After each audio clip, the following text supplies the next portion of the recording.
Keezy, thanks for joining us on the first of our new feature, Sunday Stroll. Okay. The weather today is not too good at the moment, but we're gonna crack on with it anyway. We'll get through it. First of all, how have you been recently? Yeah, really good, thanks. Obviously really settled in now, so yeah, so from that point of view it's been really nice, and obviously got to know everyone really well. Everyone's been amazing. So yeah, I feel really settled, like enjoying myself, learning loads. So yeah, just enjoying being around the group and being back at the club really. We're going to come to a little bit more on that, you know, later on in the feature, but let's start, as they say, back at the beginning. Yep. And you have come full circle, but right back to the beginning, your life at town, life in the academy. Yeah. What do you remember from Playford Road and Portman Road? Yeah, no, yeah, it's crazy really, isn't it, how football can work out like that. But yeah, from my point of view really, it was like, obviously I sort of fell into the catchment area still at the time, obviously being from Essex, but it sort of branched out to Harlow. So they had like sort of it was a centre of excellence then. Right. So obviously played locally, and then obviously got spotted, invited me down at first, but obviously because I was quite tall for my age, I was actually too young to actually go at the time. Right. But obviously, yeah, by the time I was old enough, they were like, yeah, listen, come down. So yeah, sort of just went into it really, and then so that was for under nines, and then went also all the way through to under 16. So you know, a great journey, a great sort of upbringing really. Obviously a great academy, some fantastic people, and yeah, just taught me how to play the game, I suppose, the right way really. Just picked up some great habits from them in the coaching detail, and yeah, a lot of it is why, you know, I started off and sort of had the career I've had really. Obviously through a few bumps along the road, which is normal in any career, but definitely a great upbringing. You talk about the great people there. Who can you elaborate on there? Maybe so the players that you're with. I was going to say Brian Clue's still going. Still there, yeah. Brian, Pete as well. I don't want to get his second name wrong if I'm honest. Trevini, something. Sorry, Pete. Right. I apologise, but he was there. Kevin Ellis, who used to play. He played. Kev was a really good one for me at under 13s. Obviously being a defender as well. So like, yeah, we just hit it off really. He helped me a lot. Then obviously, you had George Burley was the manager at the time. So yeah, obviously, but Brian's still obviously around, and obviously Pete now as well. So yeah, it was great really. I mean, obviously the players wise, you have obviously had Dean Bowditch, Scott Barron, obviously that picture I put up, a few like Liam Manning, Nashi. So yeah, we had a few who sort of, you know, played quite a few games. So yeah, no, I think that's credit to the academy really. Obviously above me you had like obviously Bentley, who ended up playing with Derby, Darren Ambrose, who's from Harlow, from where I'm from. So you know, some great players who come through the academy and you know, went on to do amazing things really. We are jumping right back as well, but some of the times that you spoke about as well was when you were a ball boy at Portman Road. Now what was that like as an experience, and who were the players that you were looking up to? Yeah, exactly, it's a great experience, and yeah, it was something that I sort of went through the academy really, and then yeah, just going to Portman Road, being part of that was, listen, it's every kid's dream. You dream of playing there, don't you really, when you're a young boy, and so from my point of view, yeah, so that was obviously Stewie was there, Tony Mowbray, Venus, that sort of team that got up through the playoffs. Obviously went to the game at Wembley as well, 4-2 game, and obviously then the next season when I was in the Premier League, like I was under 16, I must have been then, and then sort of got invited up when we had a week off of school. I sort of got invited up to sort of train with the youth team to sort of get a feel for potentially what it'd be like for me if I was to move up in digs and everything like that. So that was a brilliant experience, and then obviously you're sort of around the first team, like around it a little bit and watching them train. So it was an amazing experience, and you had like Fanini George, people like that, do you know what I mean? So yeah, listen, obviously the team done amazing, didn't they, in their first sort of season in the Premier League, and so yeah, just great memories, to be honest. just being around the youth team, then you get to be on the bench for the youth team, and when you're 15 years of age, to do that it's amazing. It gives you a real taste, and it was quite a clever thing to do from the club, I think. Did you get to a stage where you're boot cleaning for anyone? I didn't get to that stage, no, which is a shame. I did do it at Stoke though, so okay. Who were you with there? So I had Adi Akinbaye, right, Carla Saba. I took on them, so yeah.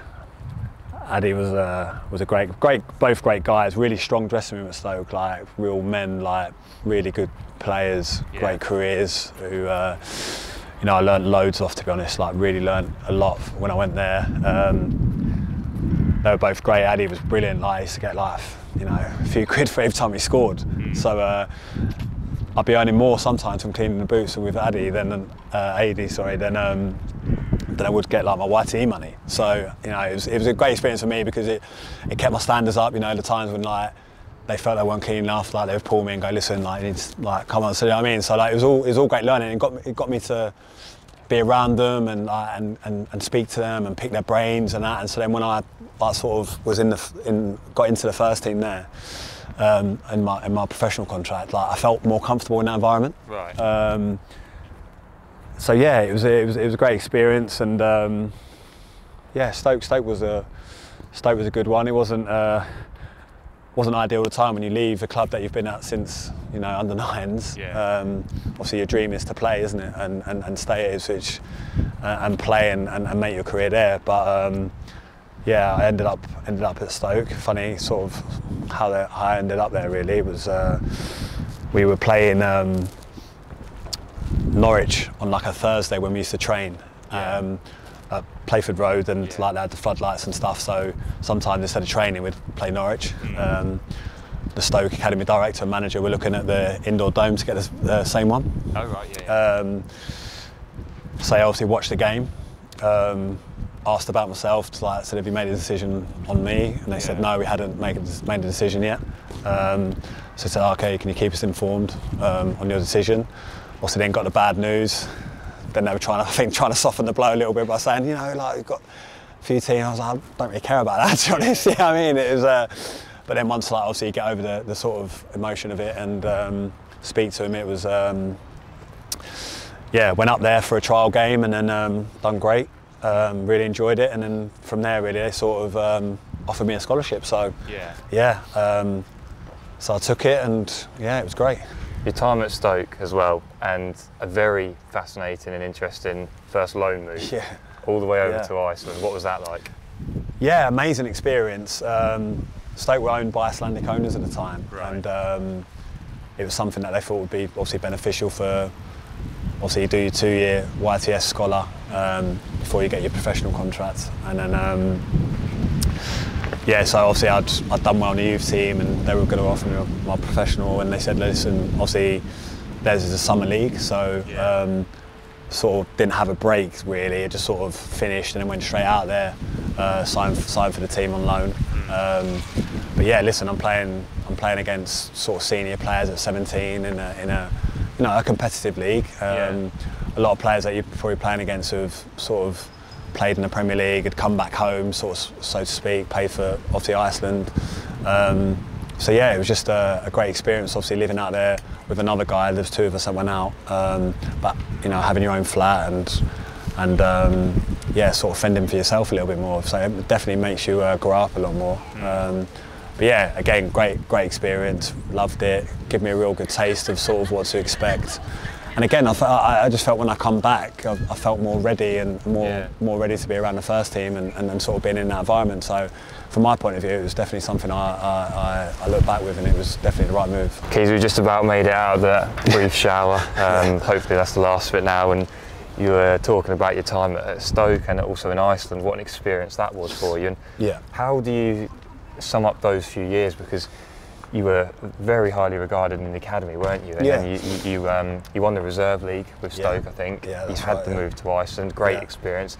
And then you come back and were you released that summer, was it? Yeah, so I'd done a year. Done a year was sort of in and around with the first team, but obviously playing for the reserves. I was sort of involved a couple of times. but yeah, it was more so. Yeah, just sort of being around the environment really, and sort of really sort of getting to know it. And from my point of view, like I say, I felt like, listen, we had some good players. I wasn't sort of ready to play every week or anything like that, but I definitely felt like I'd sort of done enough to be in and around it, and sort of, you know, stay for a little bit longer to try and maybe force my way into it, or maybe then go on another loan and see where it took me. But yeah, you know, football's funny like that, and yeah, ended up getting released again, which again is tough. I think maybe I've gone through it. I went through it before, so obviously it hits you hard, and you're still thinking like, wow, you know, what's the next plan? But yeah, I felt like I was maybe potentially a little bit more ready for it, and if anything, it probably gave me a little bit more fire, really, a little bit. I've probably sort of done that throughout my career, really. If I probably really break it down and look at it, it was, you know, through the adversity, or when people sort of doubt you and stuff, that's when I feel like I've always maybe come to my best. And so yeah, and like I say, I had great people there. Like the lads were brilliant with me. Like a lot of messages, lot of good information.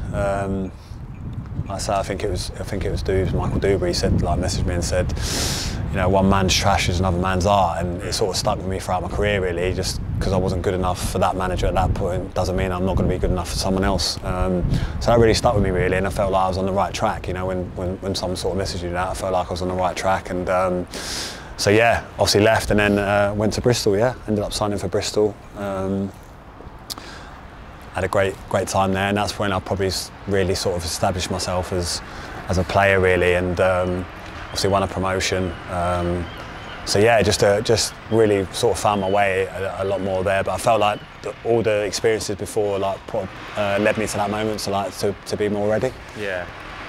So yeah, it was a tough, but you know, great experience, really. In that time in football as well, you then had a big decision as a young man about your international commitments. Yeah. And what was that like to make that call so early? Yeah, I mean, I suppose it is a tough decision, but yeah, for me, I'd played for, obviously got called up for the under-19s when I was at Stoke. Yeah. Went to the 21s, and then obviously into the seniors, and obviously my dad is Irish, and yeah, I don't know, like, obviously when I was young, I used to go over there a lot, and obviously when the sort of call come up that they were interested in, sort of would I be interested, you know, I sat down with my family, and yeah, I just felt like it was more me, like playing for Ireland was just more what I felt, and felt that way. So and again, obviously my mum's English, but you know, she was made up for me. So you know, that decision we made as a sort of a family, and my decision. But yeah, I always felt like I was always leaning more towards that than not. So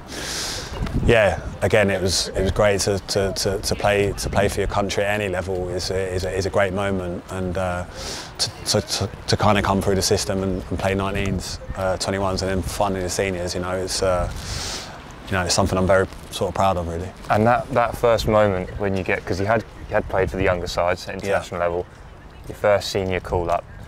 What, you know, paint the scene. Who you getting the call? You know, who are you with? Your family, your friends? Yeah, so obviously felt like I was sort of around the cusp of it, really. Right. I was playing well at Coventry. Yeah, I'd obviously done pretty well for the 21s, and but yeah, probably wasn't at that moment when I was sort of finished my time in the 21s. I was obviously at Carlisle, obviously a good club, but obviously a league below, so I knew I wasn't probably on the radar as much. Yeah. But then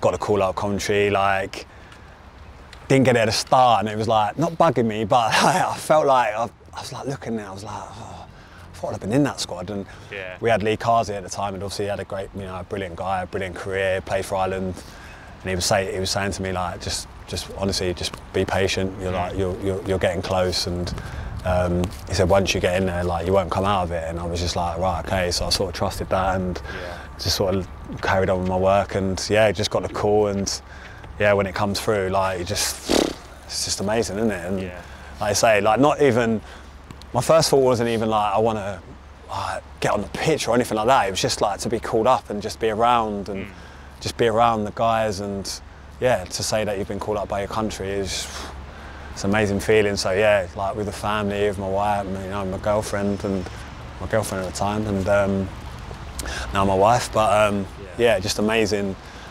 feeling, and just being around it, and yeah, it was great. Some of those trips as well, some of those games that you've played, you've got some fantastic highlights of Ireland. Yeah. And there's a few games that stand out away from home, aren't there? You know, you went to places like Poland, Serbia, Bosnia. Yeah. What was that like?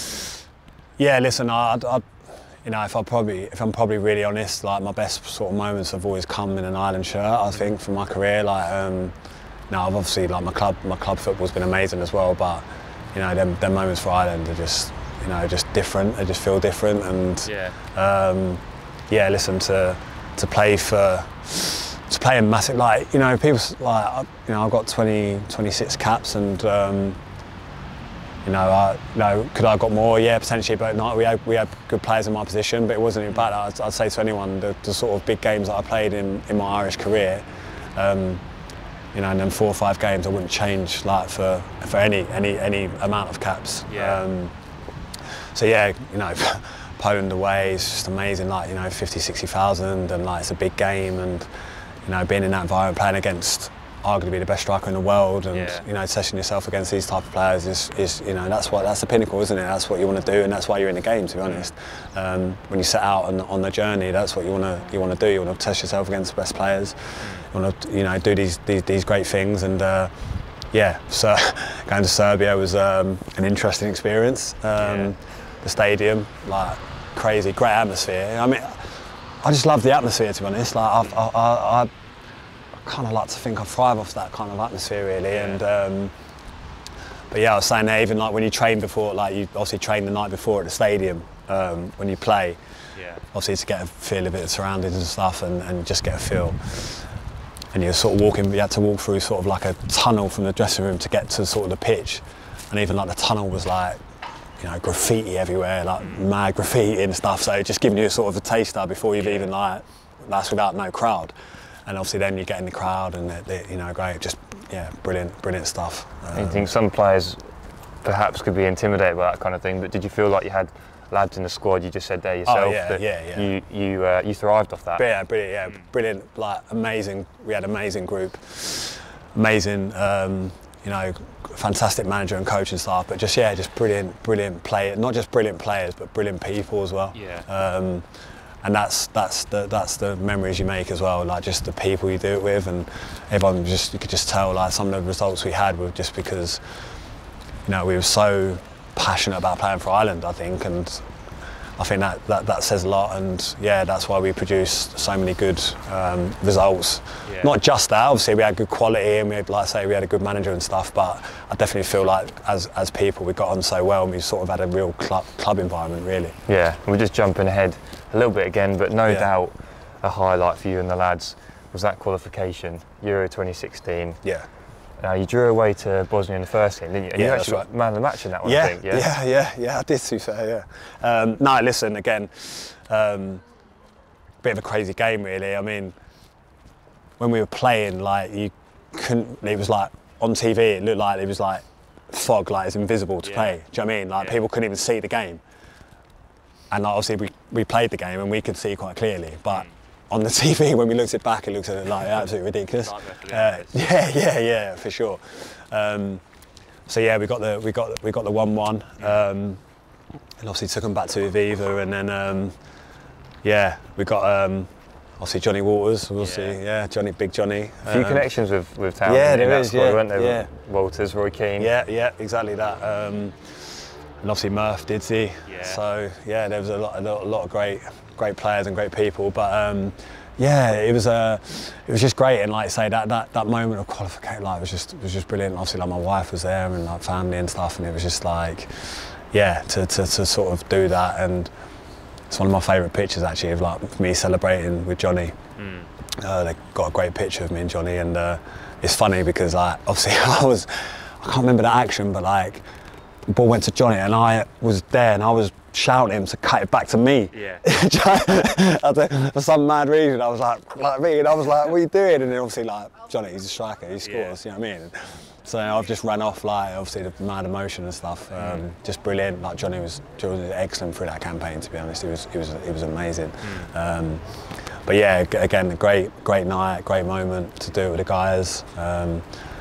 And to qualify for a major championships, like, you know, it's difficult. Not many are, like, not, you know, there's not been many Irish teams that have done that, to qualify for a major tournament. So to be part of a group who's actually done that, you know, it means a lot. It means a lot, really. I was going to say that it was fantastic scenes, obviously, when you made that qualification, and brilliant scenes in the stands and across the country. Now, why was that such a big? Was that the benchmark at the time? Was that a success for Republic of Ireland qualifying for the major international tournaments? Yeah, I think so. I think we knew going into that campaign that you know, we said to ourselves, you know, we wanted to qualify for that.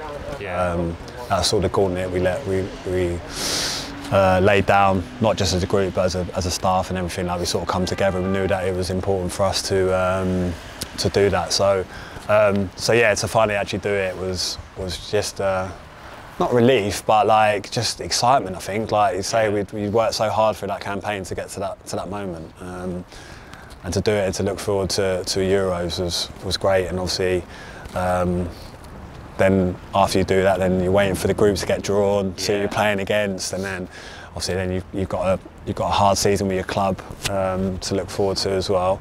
But yeah, knowing that, like, potentially, like, if you keep up your good form and that, then you can potentially go and play at major championships. And again, like any young kid, you know, growing up, like, playing for your country, but to represent your country at a major championships, like, just, you know, the sort of the pinnacle, really, isn't it? Yeah, and you had that in a very tough group.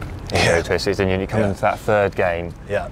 Let's talk about pre-match, the game, and the post-match celebrations, because a late winner against Italy. Yeah, that's my favourite game. My favourite game I've ever played. I was going to say, surely that one stands out. Yeah, it's my favourite game. I think I've watched that game back more than any game I've ever played in. I think I've watched it back 4 or 5 times probably. Like, full game though as well. Like, not even fast forwarding it, just really savouring it. Yeah, to be honest. We started well against Sweden. We played well, drew 1-1, but, you know, we played really well in that game. Belgium game was a tough game. Naturally, they were a good team. So yeah, but yeah, I was obviously in the squad, and I'd done well in the qualifying. But again, we had really good players.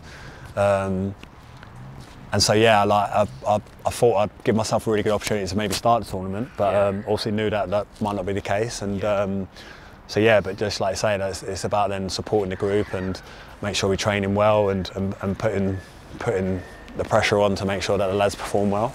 And obviously after the Belgian game, we had a few, like, good sessions, and yeah, then didn't probably think I was going to play. Obviously my father-in-law was over, my dad was over for the game.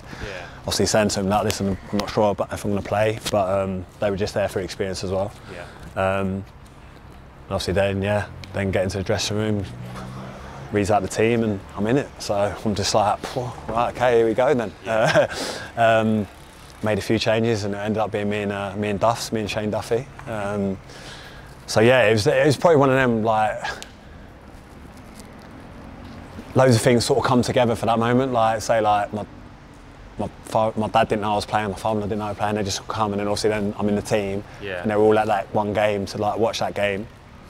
And then, like you say, to beat Italy and do it in the way we did was it was just amazing. It was just, like, incredible. You can't, if I could bottle up that sort of that game and that emotion, everything about it, and sort of use that all the time, I would use that game. Obviously I thought our chance had gone a little bit, really, with Wes going through sort of one-on-one. I thought that was the chance that the big chance that we created. We played really well in the game, but yeah, then typical Wes, like, obviously a great player, like, he's an amazing player. It didn't affect him. Like, just got the ball. Brady makes a run. Wes on a plate. Brady scored the goal, and then the celebrations, like, just incredible. Irish fans are just absolutely incredible fans.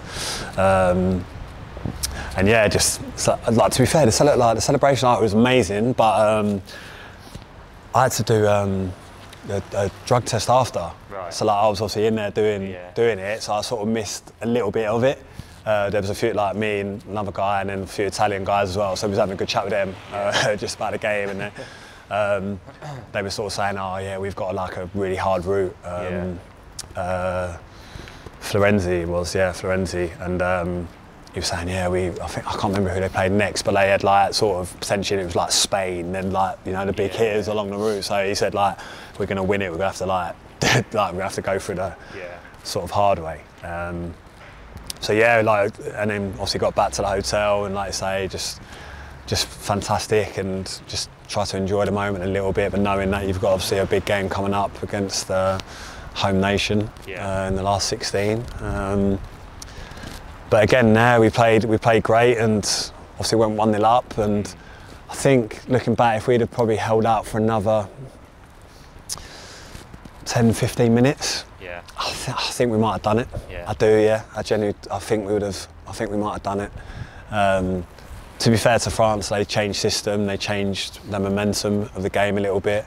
Like I say, got the goal, and like I say, just sort of killed the momentum of us really. Then we got sending off, like Dust got sent off. So like I say, that was towards the end. But like, yeah, it was listen, no, quality country, you know, quality players. Oh yeah. But yeah, again, great experience, and playing against top level players and performing well is, you know, it's amazing. We have spoken a lot about football in this feature as well, which perhaps in the other features it's going to be a balance and things like that, but with your career it's only natural that you start doing that. But also now that you're back at town, and you spoke about it in your first interview back at the club, that your family does mean a lot to you, and we actually both said off camera, didn't we, that sometimes in football does it feel that can be forgotten about for those that work in the game. You spend a lot of time away from your family. You do, yeah, no, you do, and there's a lot of sacrifices that you have to make, and and like I say, my family and my wife and everything have been amazing, and like I say, really sort of helped me in the journey. And to be honest, like, if you don't have them people around you, in my opinion, that like you don't end up on the right journey anyway. I think like it can definitely, having them people around you to really sort of push you and to help you in certain situations, you know, like without that, like I say, with what I've been through, and like with people like my wife and stuff, like if I didn't have her around, then I don't know what I would have done. Do you know what I mean? Or like you say, family, just picking up the phone when you're feeling, or they've come to a game, or just that you need that sort of